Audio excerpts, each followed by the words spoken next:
Let's try this again.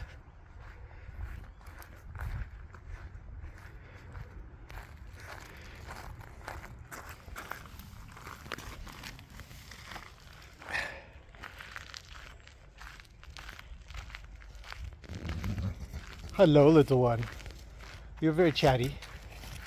No, stay down. So close. Oh, you're just rumbling at me, aren't you?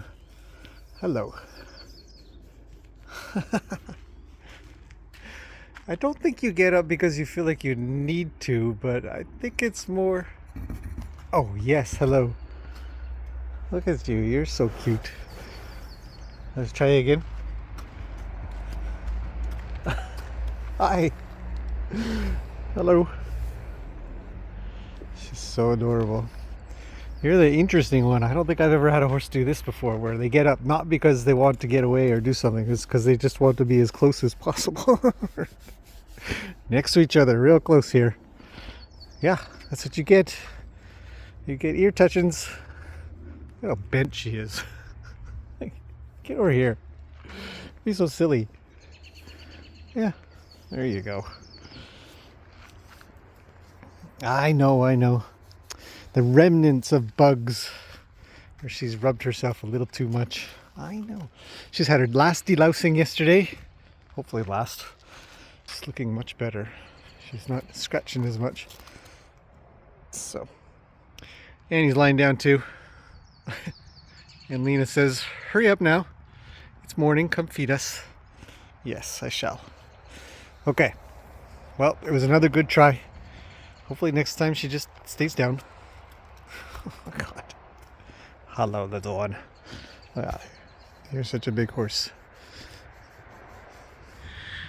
Good morning, everybody. It is a gorgeous, yet slightly cloudy day.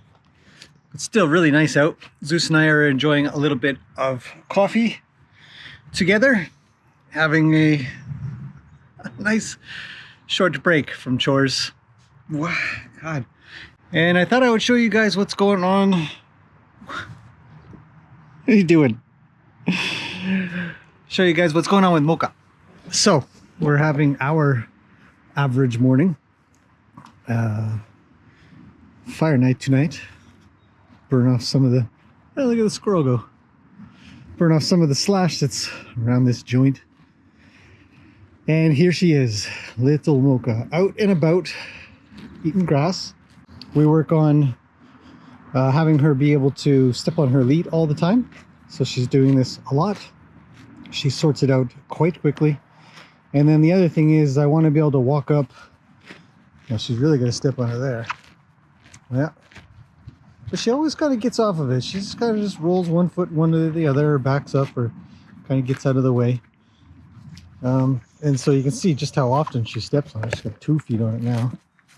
And she sort of mows my lawn. If you guys haven't seen, that video I put up where I'm mowing the lawn, I'll put that in now real quick.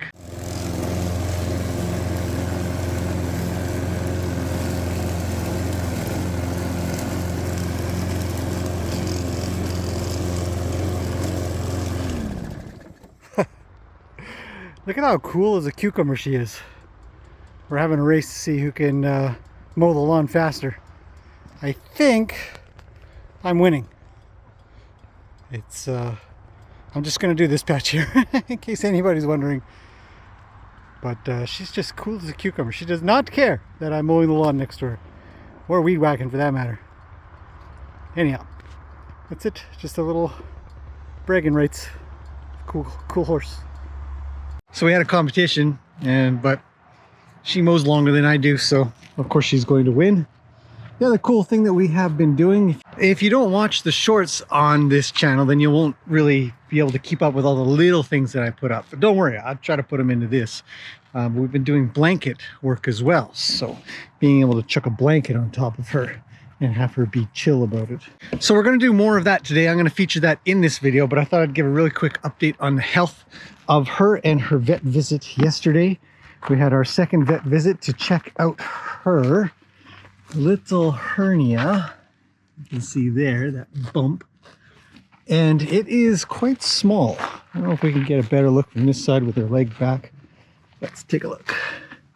Yeah, it's quite small there. And instead of it being really inflamed or swollen like it was, put her on antibiotics for about 11 days, which took away all of the infection that was in there. We did a blood test on her yesterday to see if she still had an infection. She does not have an infection. Very, very good prognosis. Although, because there is still a bump there, that it still means that there's probably something in there. That hernia is still something that there's 95% chance she's going for surgery, which means I've got to get her in a trailer and get her to a vet hospital to have that surgery done.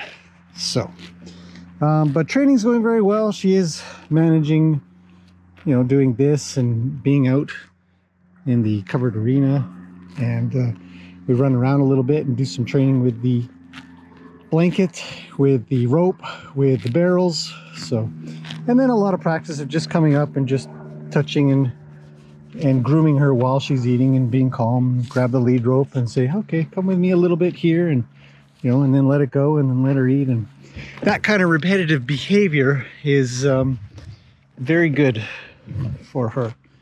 She's getting a little bit better in her back end. All the fur that used to be pretty scraped off is starting to grow back a little bit, and she's itching a lot less. So that's a really quick health update as she kind of grazes around here a little bit, and I'm going to come back with us in the back there working on some stuff, and I'll talk about what I'm doing and why I'm doing it. Okay, so part of her training, almost daily training right now that she's all good with a halter and can lead around, we're practicing a lot of leading around. Today might be the first day I take her out in the forest a little bit, actually, because it's interesting, and I've been wanting to see if she reacts the same as Mr. Wild or Annie, where when we go into the forest, it's no big deal. Now, I've been thinking about why it's no big deal for them compared to domestics. She's looking at Yoka, who is very interested in saying hello to her in person. And I think there's a combination of, one, they're well bonded to me. Wherever I go, they go. It's very natural for them to sort of follow along. And then also that being in the forest. Hey, what happened? Come on. Good. And then being in the forest is kind of natural. We don't have the same forests that are up north and east of us, though. Our forests here are much more lush and green, and she's free compared to sort of the inner BC, sort of desert-ish, dry ranges that are out there. So this would be an unusual, kind of an unusual situation for, hello. What do you want to hang out for? Want to walk around some? All right, so today we're going to work some more with the blanket. This blanket, it's sort of like a saddle pad blanket. And I don't know if she's going to be adverse to it. Let's just see here. She says, oh God, no. So that's our goal. So yesterday was a fantastic day when it came to using this thing. Now I'm just waving it around while going. And what she does is she sort of tears it up in here a little bit and wanders around and finds some other places to go, but usually will make her way back to me. Right now I'm driving, not for the purpose of chasing or anything. I'm driving to have her walk and not go to the corner. So I'm giving direction with drive. She might leave. She might choose to leave me, but I'm hoping she won't. So I'm putting my pace a little slower than hers. See what happens, because I've got this thing that she doesn't really want. So now I'm going to cut. We should see a change. All right, there we go. So small cut. Hello, thanks for stopping. She says, not that again. So I'm going to cut again because I didn't really want her to leave. So cut this way. She leaves. Cut this way. She's half here. She's still thinking of leaving. Okay, there. So now we have a horse that says, what do you want again? We've already done the stupid blanket thing. Why do we have to do it again? Well, because we do. So she's been deloused yesterday So I'm hoping some of the lice powder will rub off on my blanket. Okay, so go too far back, she leaves. That is okay. So here I'm going to follow and push her off of that corner. That's her favorite corner so far. I actually don't mind her being in this corner, so I'm just slowing my pace. Let's cut.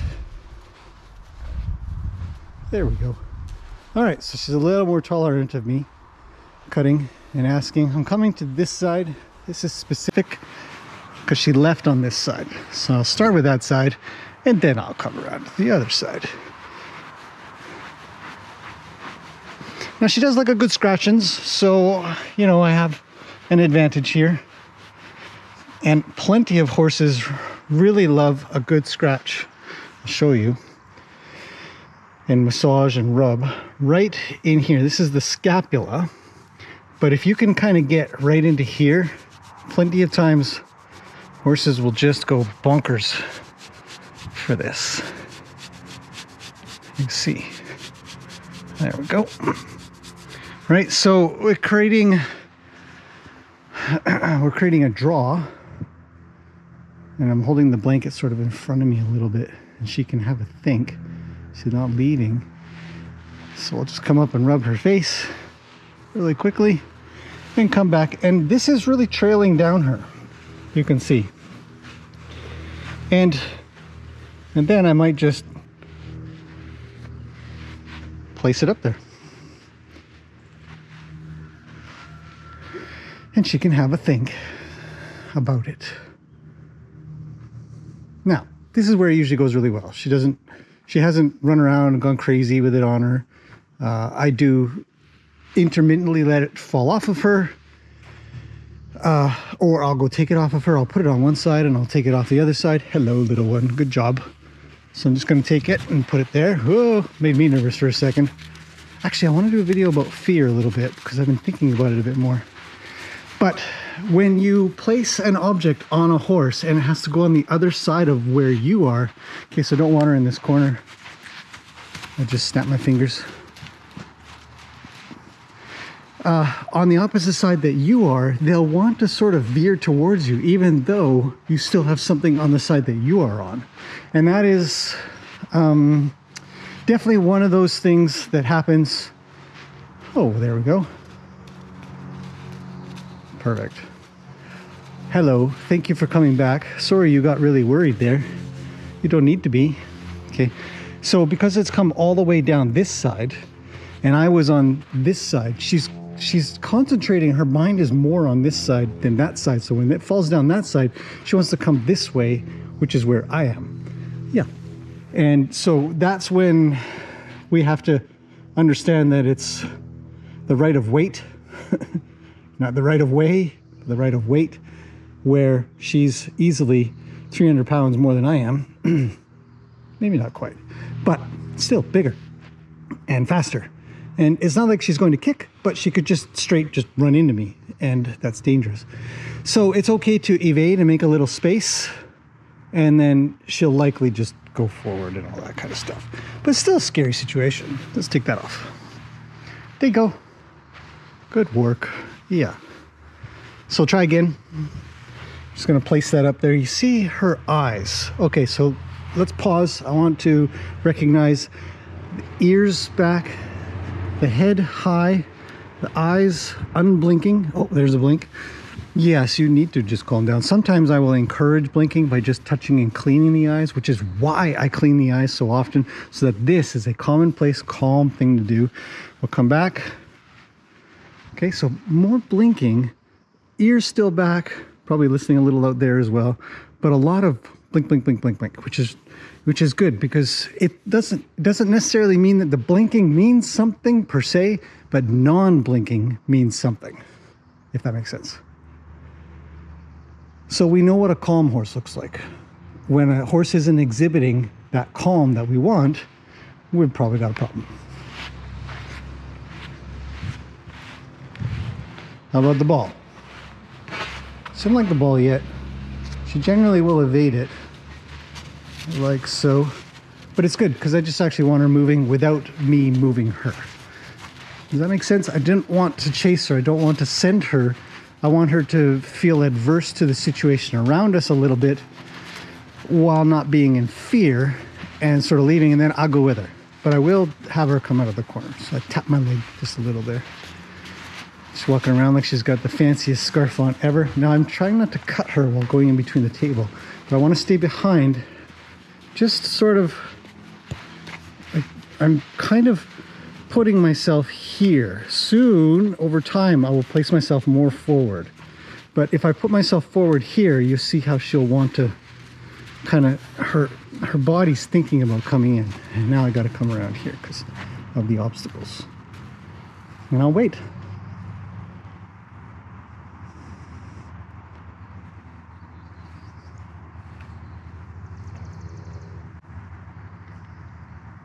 It's interesting to be able to be in this position. If she wants to turn her head that way, she's got to put me out of her line of sight briefly. But to be back here is actually relatively unusual for her. I'm not usually here. And she's not usually going to have a horse here. We could even switch sides. And then we'll probably get her head more this way because she'll want to keep that. And did it create some draw? I think it did. Hello, little one. Would you like your scarf off? Yeah. You're such a sweet horse. Such a big sweetie. Okay. So it's good. So she's come towards me. I don't know what she's saying or requesting. She could just be asking for scratches. But if the blanket is bothering her, by chance, and I take it off by chance at that point because she's come towards me, then in the future there might be a pattern that gets set up that she says, I'm feeling a little adverse, something's bothering me, can you help me out, you know, and then totally ruin it by putting it back. So this side's not as good, so that's why we'll work on this. So I'm going to ask her to switch sides. I want her to go the other way, so I'm going to pick up my feet a little. Okay, so I don't want that side. So we're following again, not cutting. Okay, cut here. Good. The ball's in between us. I don't want that. Okay, good. The wall is there. Keep that in mind. Your head went up kind of quick. You should calm down. We'll catch all these little things. Okay, same thing. We're going to find that spot that feels kind of good. We're going to have this thing rub her all down her leg. And watch her eyes, watch her ears, position of her head. Okay, up, down, up, down. Remember, when we put it over the other side, she's going to be possibly bothered. Or not. Okay. Fancy. Very lovely.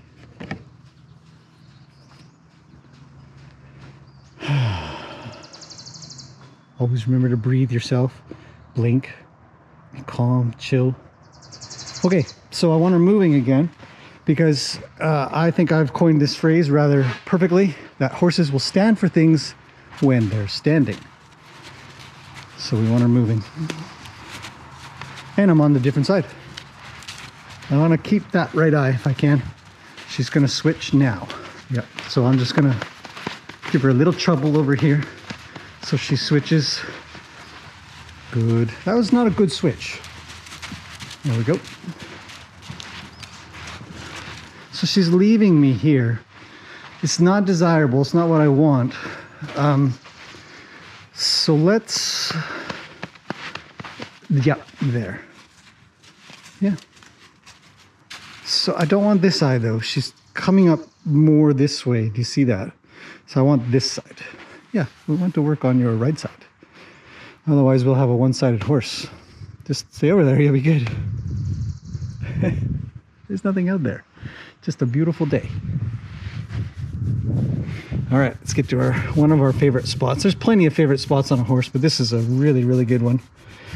The blanket has gone further down her neck. I always start it a little high. Horses can generally stand stuff up here. They don't do too badly if you kind of place it up. But as they run around, it's going to fall further and further back till finally it's where it is now, sitting across the middle of her back. So when I'm talking about driving as well, I only said something but I didn't explain it, but when we're back here and we're kind of going with her, if you watch horses together a lot, a more advanced movement will be more towards that front leg. A lot of people ask, why is Luke such a leg man? Well, it's because he knows what to do. And he's going for the front legs more than the backs, staying in the center more than back here. But so here, let's tap my leg, and it's a little noise, and soon we'll get rid of that. I don't want her flinchy or feeling like she switched sides on me. So I'm going to send her back the other way. There we go. She can't. She's got the table. There we go. Okay, so I'm going to keep this right eye if I can. So slow down a lot. All right. And remember though, if you do keep too much of the behind targeted, they can get moving too fast. We only want to walk. We're not looking for trots or canters. It's useless. Absolutely pointless thing to do at this point, because we want to have accuracy for slowing down and stopping, and that's harder to get at a trot or a canter.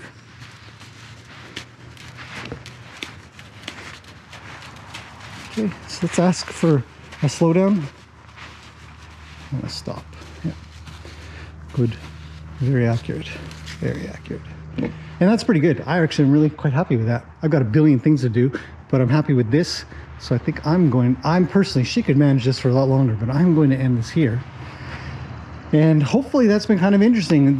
We've done this 2 days in a row. I've done it without a blanket, obviously. So she's she understands the communication that is going on. You should just push back that way. There we go. Don't worry. Good girl.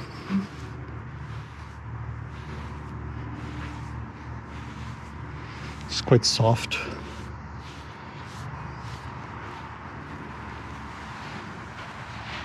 And that's that. Good girl. Okay, go run around a little bit and have some exercise. It's a beautiful day today. We're going to get all kinds of things done today for sure. The backdrop of the forest or the property we get to look at. It's nice. Okay, that's it for this one. I will see you guys in the next one.